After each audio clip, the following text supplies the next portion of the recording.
Recibimos en la sede de RPP al congresista Alex Flores, miembro de Perú Libre. Queríamos preguntarle una primera reacción ante esta renuncia, primero anunciada, luego retirada y luego finalmente restablecida del secretario general de la presidencia. Muy buenos días, Buenos Mónica, días. buenos días, Fernando, igualmente a Carlos. Buenos días, congresista. Yo creo que es muy saludable esta renuncia. Había serios cuestionamientos sobre el secretario general de Palacio para darle tranquilidad al gobierno, para que no pueda ser objeto de ciertos cuestionamientos con otros fines, como lo hemos estado viendo. Esto no significa sin ninguna duda de que se le haga una investigación, que las instituciones competentes lo hagan y de la manera más pronta posible y esto pueda quedar pues esclarecido.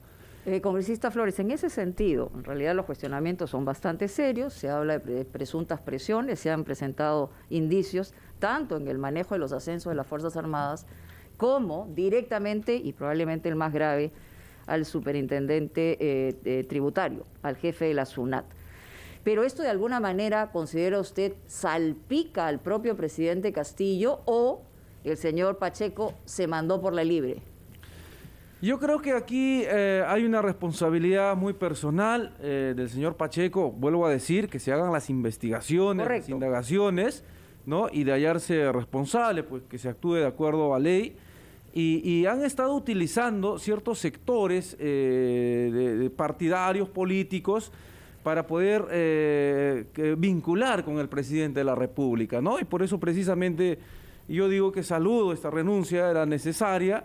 De esta manera se quita ese velo, esa pretensión de vincular al presidente. Yo creo que ha sido muy claro aquí de que ha habido pues ciertas intenciones, en este caso del señor Pacheco, que no le vincularía en este caso al presidente. Congresista, buenos días. Quería referirme yo a lo ocurrido ayer en el Congreso de la República y esta solicitud, no es moción todavía presentada, es una simple solicitud de la congresista Patricia Chirinos para que la respalden en la presentación de una moción de vacancia presidencial. ¿Qué cree usted que mueve, ¿no? ¿Qué motivos hay de parte de la congresista para esta situación tan radical? Y otro tema también, su colega de bancada, Kelly Portalatino, acusó directamente a Dina Boluarte de estar detrás, ¿no?, de mover esta moción de vacancia presidencial. ¿Usted comparte esta apreciación de Portalatino? Respecto a la primera pregunta, yo creo que lo que hace la señora Chirinos es parte de un plan de un grupo o sectores políticos que desde un inicio, ¿no?, han tenido un plan de desestabilización, de obstruccionismo, con fines de buscar la vacancia presidencial. De tal manera que han ido avanzando poco a poco y continúan avanzando en esta línea, y el día de ayer lo que ha hecho la señora es lanzar un globo de ensayo para ver cuál es la reacción. Sabemos muy bien que hay ciertos sectores dentro del Congreso que van en esa línea. ¿Son partidarios, sectores partidarios, individualidades o por dónde va, digamos, Pero según ustedes, en este la caso pretensión? parece que queda claro que es individual, ¿no? Ajá. Porque no hemos visto mayores adhesiones ni respaldos, pero preocupa porque eso es el sentir de un sector soterrado, pero que van avanzando en esa línea, ¿no?, de buscar desestabilización, obstruccionismo, cosa que nosotros rechazamos, y por eso es que también saludamos, ¿no?, esta renuncia, porque el gobierno tiene mayor tranquilidad, mayor espacio para poder avanzar y trabajar. Y respecto a la segunda pregunta, no me consta que mi colega de bancada, Portalatino, haya acusado directamente a la vicepresidenta de estar detrás de esta moción de vacancia. Hay una, no, en ese sentido no, pero hay una entrelínea y a veces es muy explícito en el caso de los señores Bellido y Cerrón, donde se apunta a la vicepresidenta y se le señala de alguna manera como con una pretensión desleal contra el propio presidente. Por ahí va la pregunta de Carlos Villarreal. Además, permíteme, Mónica, Sí. yo simplemente me remito a las redes sociales de la congresista Portalatino. Se lo leo, congresista Flores. No podemos concebir que una persona con ansiedad de poder desde la sombra plantee la vacancia presidencial a través de la congresista Chirinos. En la política nada es casual. Todo responde a intereses económicos y políticos. Y además hay una foto, acompaña una foto de ambas, o sea, de Boluarte y Chirinos. Yo no sé si explícitamente la colega se refiere a este tema, habría que preguntarle a ella, pero si me preguntan mi postura, yo no pienso que sea así. Por el contrario, lo que sí es claro, es público, es algunas declaraciones infraternas, desleales de la vicepresidenta para con el partido que le ha llevado al Por ejemplo, al puesto. ¿cuáles? Seamos claros. ¿Qué cosa claro. es lo que considera usted infraterno? No es tan preciso que ha manifestado ella de que Perú Libre haya utilizado a Pedro Castillo y a Dina Boluarte en esta campaña. El secretario general no se ha manifestado de esa manera. Él ha dicho Pero ha dicho que no pretendían llegar a la presidencia sino pasar la valla, ¿no? Eso es una cosa clara. No estaba en nuestros cálculos, pues, porque somos un partido joven trabajando, y se ha pretendido distorsionar, ¿no? Hay que recordar que la señora Boluarte es militante de Perú Libre y necesita pues tener cierto grado de lealtad, de fraternidad. ¿Qué significa lealtad? Yo quiero comprender eso. Eso significa que uno no puede decir la verdad. No, uno de tiene ninguna que quedarse manera. callado para que el señor Cerrón no se irrite. No, de ninguna manera, por el contrario, tiene que decir la verdad y sobre todo tiene que ser coherente. Recuerde usted, señor Carvalho, que nosotros somos, en nuestro país, en las elecciones participan los partidos políticos tienen una doctrina, una ideología, tienen un programa, un plan de gobierno, un proyecto de país, y lo que le estamos pidiendo es que la señora Boluarte sea coherente y consecuente con el plan de gobierno que tiene. Y cuando el señor partido. Cerrón dice sobre Pedro Franque que es un caviar, siendo esta la palabra la más abyecta en el lenguaje de Perú Libre, ¿a usted le parece lealtad hacia el gobierno? Bueno, en este caso el señor Franque no es parte del partido. Sí, pero la manera como el señor Cerrón juzga a un ministro clave en momentos en que el Perú necesita de reactivación económica, ¿no le parece que eso es faltar a ciertos principios básicos de responsabilidad y ética política? Bueno, habría que preguntarle al señor, bueno, en este caso al secretario del partido, a Vladimir Cerrón, por esas frases. Sin embargo, no vamos a esconder aquí ese adjetivo, caviar, siempre se ha utilizado para caracterizar a un tipo de persona de izquierda, ¿no? Que dicen una cosa y hacen otra cosa, ¿no? Entonces, el señor Franque, por ejemplo, antes de ser ministro, ¿cuántas veces lo manifestó y decía que en este país, para hacer los grandes cambios, se necesita una nueva constitución? Ok, pero la realidad, la realpolitik, cuando uno se enfrenta a una situación, hay cosas que pueden abrir una oportunidad y hay momentos en los que no necesariamente esa oportunidad va a favorecer a todos los peruanos, porque hay un tema, y yo quiero seguir con el tema de la lealtad, porque a veces puede ser mal entendido. El presidente y su gabinete se deben a todo el país, no a un partido político que ganó, digamos, por 40.000 votos. No, o sea, hay que entender también que podría ser pensado, y entre líneas se podría leer, que más bien estas divisiones lo que hacen es no ser leal con el propio presidente, que intenta, imaginamos, por lo menos queremos creer eso, trabajar para todos los peruanos. Nos contesta, congresista Flores, a esta pregunta de Mónica Delta después de una breve pausa para escuchar a los anunciantes de RPP. Sí, muy corta, Mónica, para resumirla. Es decir, cuando se habla del concepto de lealtad, y eso es lo que sugiere todo el tiempo una parte de Perú Libre, hay que decirlo, una facción en este momento que responden más a Perú Libre y a su secretario general, puede también interpretarse de una manera distinta. Cuando se le exige lealtad con el partido, no necesariamente se le está exigiendo lealtad con el presidente, o en todo caso, el presidente tiene la obligación de gobernar para todos los peruanos, no para un partido político. Entonces, en ese sentido, de repente la señora Boluarte, a quien se le acusa de desleal por algunos sectores del Perú Libre, lo que está haciendo es ser leal al presidente y a lo que él considera debe hacer en ese momento. Bueno, estoy de acuerdo con que el presidente lo primero que debe es lealtad a todo el pueblo peruano, pero la lealtad del presidente, bueno, también de la vicepresidenta para con el partido, en nada es contradictorio con la lealtad al pueblo. ¿Por qué? Porque él ha ganado, ¿no?, con las propuestas, con el plan de gobierno de un partido.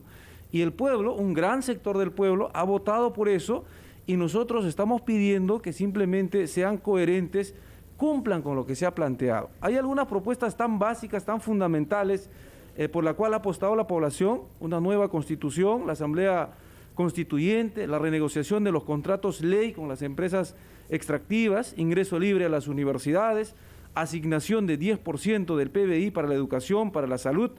Es decir, son puntos que le estamos pidiendo que deberían implementar, deberían cumplir. Esperemos que lo hagan así. Nosotros hacemos votos para que esto pueda cumplirse durante estos 5 años.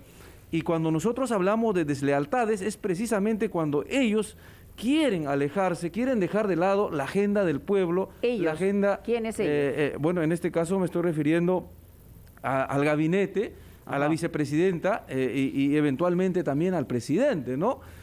Porque no se puede dejar de lado, no puede faltar a la palabra empeñada con el pueblo peruano, como usted lo ha dicho. Congresista Flores, usted dice que un gran sector de la población apoya esta posibilidad de nueva constitución, pero la verdad no es así. En las encuestas últimas realizadas se nota claramente que ese tema no es prioridad para un gran sector más bien de la población. Hay otros temas que son fundamentales como la salud y la reactivación económica, pero ¿por qué siguen diciendo ustedes que un gran sector de la población quiere nueva constitución? ¿No se refleja esto en los sondeos de opinión Las pública? encuestas pueden ser muy debatibles, cuestionables. Personalmente yo no tengo mucha fe en las encuestas porque en la práctica no han demostrado tener una veracidad, acercarse a la realidad.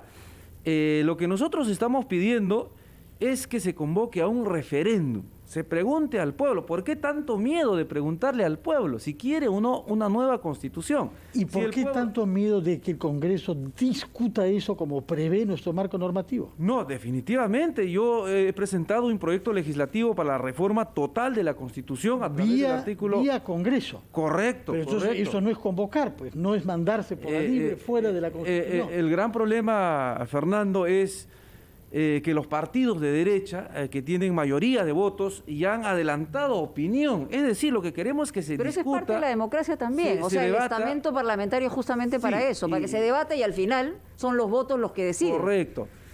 Nosotros estamos planteando de que se dé esa posibilidad de referéndum, de preguntarle al pueblo si quiere o no una nueva constitución, y si el pueblo dice no, bueno, lo respetaremos, pero ¿por qué tanto miedo a preguntarle? Y bueno, una de las propuestas irrenunciables, impostergables del partido y del presidente, con el cual ha recorrido todo el Perú, la costa, la sierra, la selva, ha sido precisamente la Asamblea Constituyente, una nueva constitución dentro del marco de derecho, dentro del respeto a la democracia, por supuesto que se debata, que se discuta. Señor Flores, de una manera... ¿usted reconoce que de la votación que el señor Pedro Castillo obtuvo en la primera vuelta, menos del 20%, pasó al 50.2% de los votos en la segunda, por razones que no tienen que ver con esas propuestas? ¿Por qué asume que los que han votado ese 50.2% que le dio una débil, digamos, una débil diferencia, por qué asume que se ha votado por la constituyente, por ejemplo? Primero, si no se hubiera llevado la propuesta de la constituyente, estoy seguro que no se hubiera pasado a la segunda vuelta. Ya, pero eso no lo puede probar, porque no hay un escenario de ese tipo. Es una especulación, ¿no? Pero que tiene un fundamento, ¿no? Tiene una razón. Pero otra especulación podría ser: lo que ha ganado es el antifujimorismo. En ese momento ha determinado que 44.000 personas más voten a favor de la candidatura del señor Castillo. Otra cosa que tampoco se puede probar, pero está en la misma línea que lo que usted dice. Es un factor que ha sumado definitivamente el antifujimorismo en nuestro país, pero otro de los factores también es el tema de la constituyente. Por ello nosotros lo que estamos pidiendo es que se haga un referéndum, se discuta, se debata, que en nada contradice que el presidente pueda cumplir con hacer sus funciones de hacer obras, de avanzar, de reactivar la economía, de luchar contra la pandemia. Que paralelamente también se pueda instalar pues una asamblea constituyente para que a nuestro país pueda legarle un nuevo contrato social que sea capaz de solucionar los grandes problemas que tenemos. Permítanos ir a una pregunta que le va a formular Carlos Villarreal, por favor. Congresista, ¿qué opina respecto a lo decidido ayer en el Congreso de la República, admitir la interpelación al ministro de Transportes? Se va a realizar el día 25 de noviembre y además dar cuenta de 2 mociones de interpelación al ministro de Educación. ¿Cree usted que hay justificación para ambas interpelaciones? Sobre este punto, primero, yo soy muy principista, institucionalista. Lo que se está planteando son figuras de control político. En algunos casos hay serios cuestionamientos que se tenga que investigar. Sin embargo, yo estoy en contra de la forma acelerada, de la forma que han querido utilizar esto políticamente desde el inicio, ¿no? Se empezó a cuestionar al ministro Béjar, al ministro Maraví. Pero en el caso concreto de los ministros que han venido, ¿no? de Educación y de Transportes, en el caso concreto de ellos, por favor. Correcto, en caso de él, por ejemplo, ¿no? Primero deberían llamarle a la Comisión de Transportes y Comunicaciones del Congreso a hacer las preguntas, la interpelación, y luego pasar pues al Pleno. Pero aquí estamos viendo un espíritu de no dejar respirar al gobierno. Se interpela ministro tras ministro, y en el trasfondo lo que quieren hacer es que van ministro por ministro y quieren la vacancia presidencial. No significa eso. Pero se la ponen servida también, congresista, hay que decirlo, porque el tema político es parte de esta discusión y este debate, y se utilizan las figuras, pero lo cierto es que los cuestionamientos se dan porque hay evidencias e indicios para hacerlo, ¿no? En eso voy a ser bien claro. Efectivamente, en caso de algunos ministros, y algunos funcionarios altos como el señor Pacheco, totalmente de acuerdo, imagínese, que se investigue a profundidad, que vayan por el conducto regular y que se sancione también. Nosotros no vamos a de ninguna manera proteger ningún acto indebido, ilícito, ¿no? Bueno, nos alegra saberlo. Muchas gracias, congresista Alex Flores. Recuerdo que usted es congresista por Ayacucho, que ha nacido Víctor Fajardo en Ayacucho y que es miembro de la bancada de Perú Libre. Muy buenos días por su presencia en el RPP, que tenga buenos días. Vamos a hacer una pausa, titulares de la media hora, y regresamos a ampliación de noticias.